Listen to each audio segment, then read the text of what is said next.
Oh yeah, this is Zahir Khan. You guys are watching I Can Do. If you guys are interested in making your communication skills better, you are on the right place. आज की video में हम सीखते हैं can have का इस्तेमाल। अगर आप कैन हैव का इस्तेमाल सीखना चाहते हैं, this video is for you. सबसे पहले मैं आपको बनाना बताऊंगा, आप इसको बना कैसे सकते हैं। बनाना बहुत इंपॉर्टेंट होता है। If you can make yourself, फिर आपको इंग्लिश बोलने में कोई मसला नहीं होता। बंदे को काम आना चाहिए, यानी कि if you can create a sentence yourself, it would be easy for you to make sentences. जितने मर्जी बनाना चाहें आप बना सकते हैं। ओह ये अच्छा गाइस, चलते हैं टॉपिक की तरफ। हमारा टॉपिक है कैन हैव। कैन हैव का इस्तेमाल। कैन का मतलब होता है सकता, और हैव देखिए, जब कभी हम इसको मैं अकेले में लेता हूँ हैव को, ठीक है। जब कभी आप अपनी मलकियत बताते हैं, अपनी प्रॉपर्टी बताते हैं, जो चीज़ें आपके पास हैं आप वो बताते हैं, तो आप हमेशा हैव यूज करते हैं। मैं कहता हूँ मेरे पास मार्कर है, तो हमारा जुमला होगा आई हैव अ मार्कर। मैं कहता हूँ मेरे पास बुक है, आई हैव अ बुक। तो यहाँ पे हम इसको कैन के साथ पढ़ रहे हैं। कैन का मतलब होता है सकता। तो मैं कहता हूँ उसके पास किताब हो सकती है, उसके पास गन हो सकती है। अब एक बंदा है, वो एग्जाम के अंदर बैठा हुआ है और बार बार हिल रहा है। जैसे सर आते हैं, इन्विजिलेटर आते हैं क्लास में, वो बार बार हिलता है, बड़ी शक की निगाह से देखता है। तो मैं कहता हूँ भाई इसको चेक करो, इसके पास चीटिंग मटेरियल हो सकता है, इसके पास चीटिंग मटेरियल हो सकता है। इसको कैसे बनाएंगे? यहाँ पे बनाएंगे। ओ ये तो चलते हम इसको बनाना सीखते हैं। सबसे पहले सब्जेक्ट। सब्जेक्ट है ही। सब्जेक्ट वो होता है जिसके बारे में जुमला होता है। ये सारे का सारा जुमला इस बंदे के बारे में, तो ये क्या हुआ? सब्जेक्ट हुआ। ओ ये उसके बाद है हमारे पास कैन हैव, तो हमने यूज कर लिया कैन हैव। नेक्स्ट है हमारे पास प्रॉपर्टी, यानी कि आपने वो चीज लगानी है जो किसी के पास हो सकती है, आपके पास हो सकती है। वो चीज क्या है? That is book.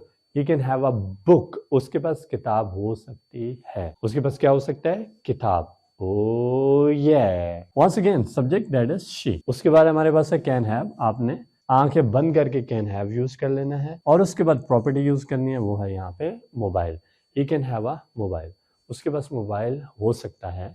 उसके पास मोबाइल होने के काफ़ी ज़्यादा इम्कानात है, ज़्यादा चांसेस हैं, स्ट्रॉन्ग पॉसिबिलिटी है। अच्छा दोबारा से, वैसे भी आजकल कौन ऐसा बंदा है जिसके पास मोबाइल नहीं है? जिसके पास नहीं भी होता वो भी छुपा के कहीं ना कहीं उसने रखा होता है। हमारा नेक्स्ट जुमला है दैट इज सब्जेक्ट दे।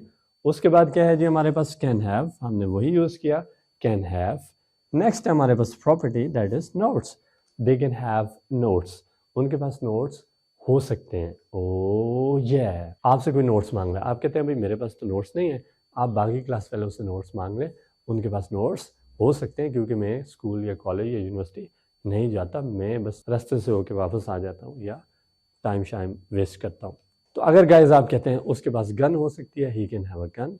उसके पास बुक हो सकती है, he can have a book. Ali के पास आईफोन हो सकता है, Ali can have an iPhone. उसके पास कार हो सकती है, he can have a car. उसके पास कैमरा हो सकता है, he can have a camera. उसके पास कोट हो सकता है, he can have a coat. उसके पास स्वेटर हो सकती है, he can have a sweater. उसके पास नॉलेज हो सकता है, ही कैन हैव नॉलेज। तो आप इस तरह बेशुमार जुमले बना सकते हैं। दुनिया में बेशुमार चीज़ें हैं जो आप यहाँ पे लगा सकते हैं। किसी के पास क्या हो सकता है, just लगाते जाएं and you can make countless sentences. So that is how you can practice. And another thing, you don't have to give up, you don't have to quit. Keep working hard, keep making sentences yourself. I mean, if you do it every single day, I mean, you learn something small. This is something very small which you have learned today. So that's what you learn today. Another day you will learn another lesson. Next day you will learn another lesson. That is how you get a material and practice a lot. You become master of it and you start speaking. मिलते हैं और video के साथ, तब तक good bye.